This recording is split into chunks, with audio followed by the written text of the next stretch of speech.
Good morning guys, for today's video magluluto po tayo ng beef ampalaya natin.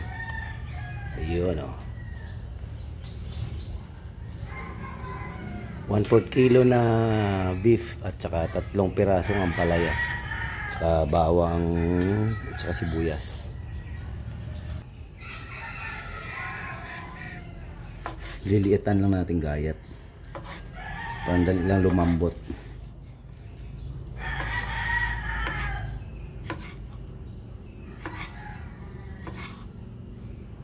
Yan, ganito.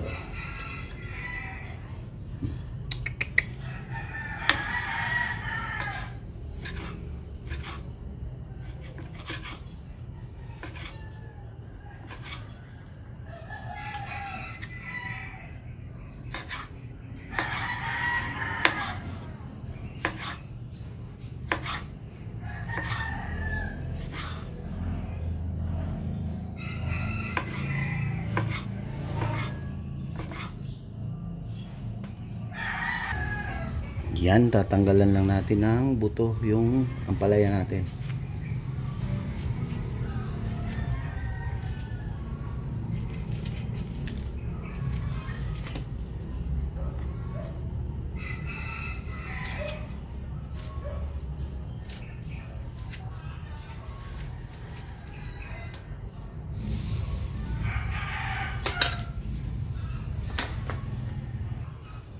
Yun, i-slice na natin yung ampalaya natin. Medyo laki-lakihan natin ng konti. Pa-slant natin.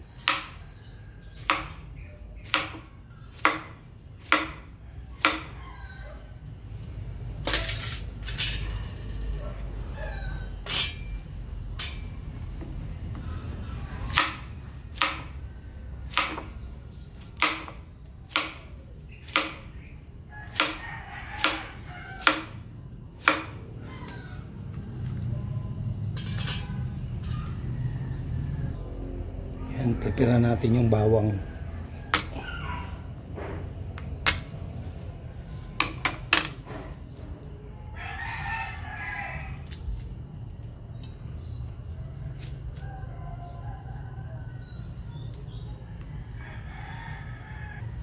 Chop na natin yung sibuyas natin. 2 piraso kasi maliliit.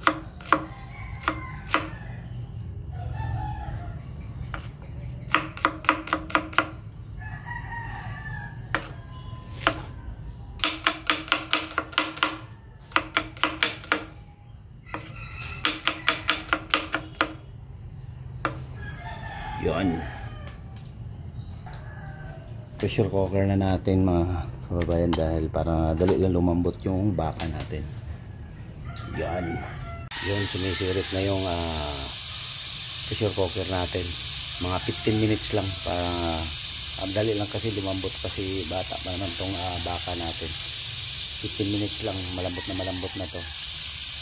Yun, papainit na tayo ng kawali natin. Magigisa na tayo ng bawang natin at saka sibuyas. At saka naglalagay akong konting luya pang pawala ng langsa.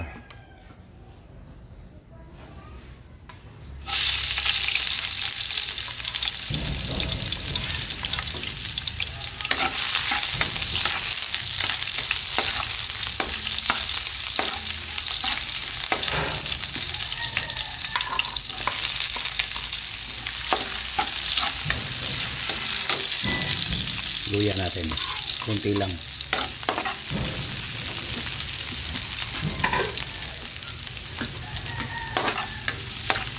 Ito na yung bakang pinalambot natin sa pressure cooker.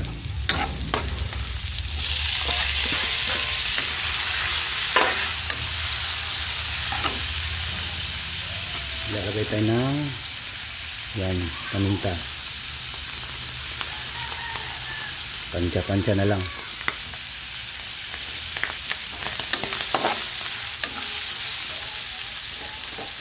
Lalagay tayo ng konting toyo para hindi maputla yung kaming baka natin.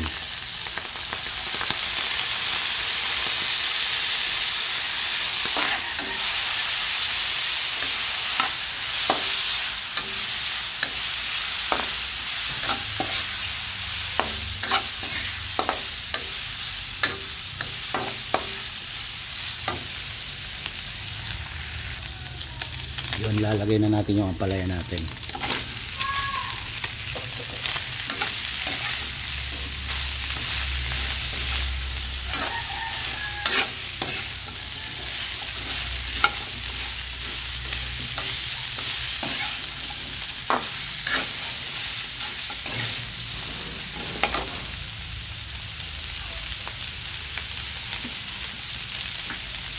At maglalagay tayong magic sarap, konti lang. Yan.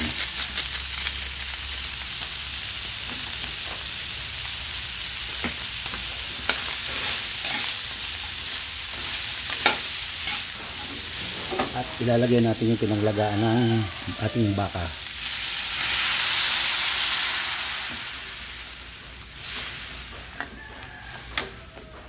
Yan. Antayin lang natin kumulo. At maglagay rin tayong konting asukal. Ayan.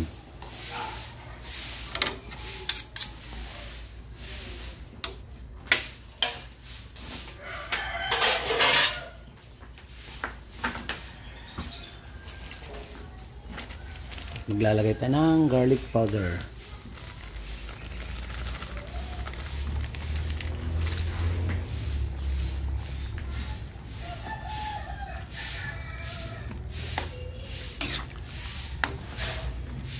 Yun, napakaganda na ng kulay ng ating beef ampalaya. Yun, maglalagay na tayo ng pangpalapot cornstarch. Pwede rin na harina. Ubos na natin.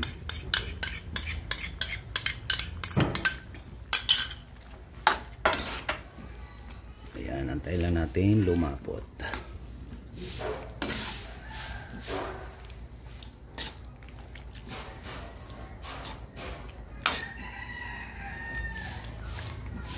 Luloy natin parang hindi didikit.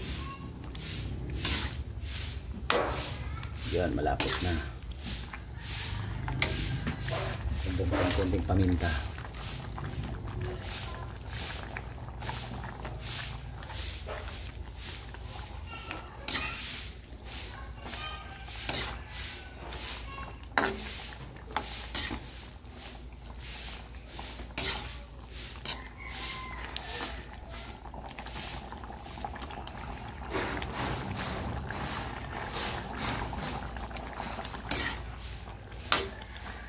Ayan, dumami na yung 1/4 nating baka.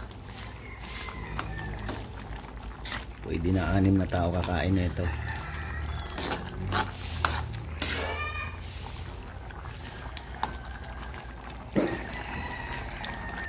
Ayun guys, luto na. Tara, kain tayo.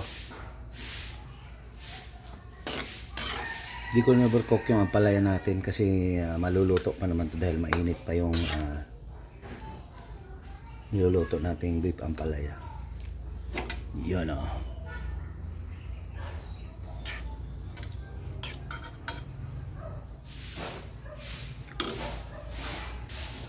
Red rice nga pala yung kanin natin guys. Ito hindi nakakataba. Para sa akin lang ha. Magaan sa tiyan. Tara, kain tayo. Kain.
Ayos, ang sarap.